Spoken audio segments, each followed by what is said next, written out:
Yo, yo, yo. Robert Yuson is back at it again para sa napakabobong video.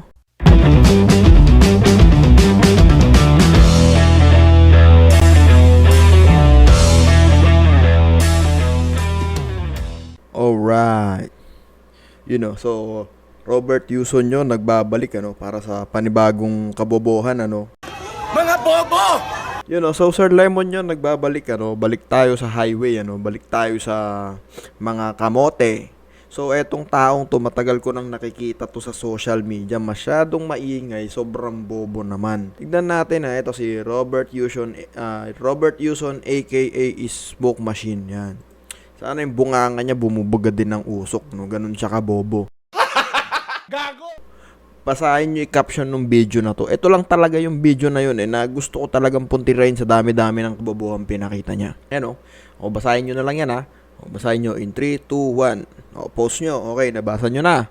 So hindi ko na babasahin yan. So etong video na to mga ka-lemonade, isang halimbawa na hindi lahat ng magaling sa kalsada may alam. Yung iba dito sadyang bobo lang Mga bobo!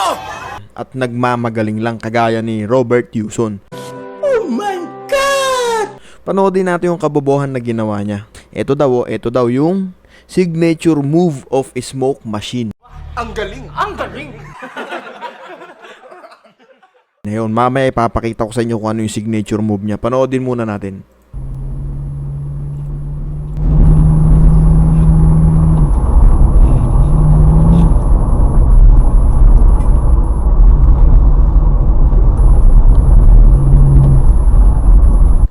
Sabi niya, ang akala niya sobrang nakalayo na siya. Hindi alam ni Robert Yuson na ang akala naman ni Robert Yuson nabibilib yung mga tao sa kanya.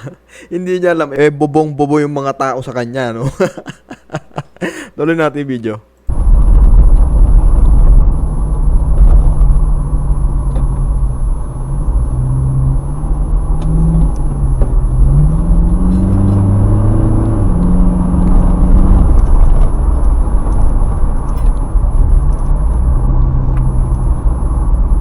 Bakit hindi ko alam kung anong meron sa utak netong taong to, Bakit palaging parang feeling niya kinakarera siya, At ang masama pa neto mga ka-lemonade, lagi siyang nasa public highway, nasa public road siya tuwing ginagawa niya tong signature move niya. So sasabihin ko na mga ka-lemonade kung ano yung signature move niya, Bale, ang signature move niya ka-lemonade is yung bobo moves. Ang tawag doon ay kabobohan moves. Yun. So, yun ang signature moves siya, yung bobo moves. So, pakita natin kung asan doon yung bobo moves.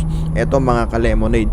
Mapapansin ninyo na itong si Robert Yuson ay nasa Pilipinas. Ngayon, sa sobrang bilis ng sasakyan ni Robert Yuson, sa sobrang bilis ng kanyang Innova, putang ina mga ka-lemonade, napunta siya sa Japan.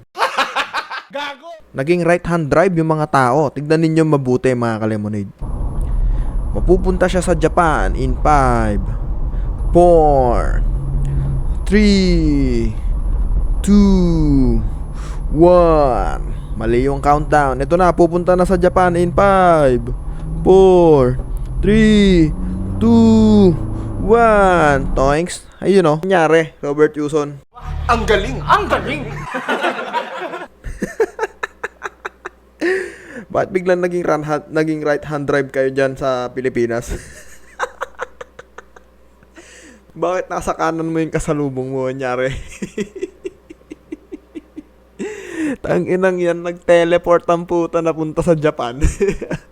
Tang-ina mo, Robert Yuson, na napakabobo mo. Tapos pinost mo pa talaga tong video mo na to. Ay, Diyos ko, sabi ko sa'yo. Pag ikaw nakasalubong ko sa kalsada at ginanyan mo ako, putang ina mo.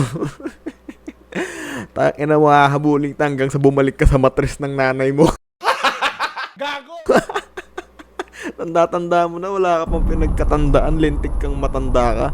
Pati anak mo uto-uto naniniwala sa'yo. Diyos ko naman, Robert Yuson, magbago ka na, boy. So yun lamang, mas report na dapat ang mga ka-lemonade dahil sobrang kabobohan. Hindi ko alam kung nananadya na lang to. Marami ako nakikita mga comment neto, mga post neto na akala mo matibay. Gaya neto.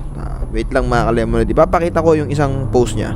So, unfortunately, mga ka-lemonade, no, hindi ko makita yung post na sinasabi ko na kung saan nangangaral si Smoke Machine, no, si Robert Uson, kung paano ang tamang pag-overtake, yung tipong mag-iingat daw sa pag-overtake, ganyan-ganyan. Nangangaral siya dun sa, ewan kong comment lang yun, nabasa ko yun So, which is hindi niya kayang i-apply sa sarili niya. So, ang masasabi ko lang sa'yo, Mr. Robert Uson, aka Smoke Machine, isa kang malaking matandang kamote, no? So, yun lamang mga ka-lemonade, wag nating gagayahin si Robert Uson, aka Kamote Machine.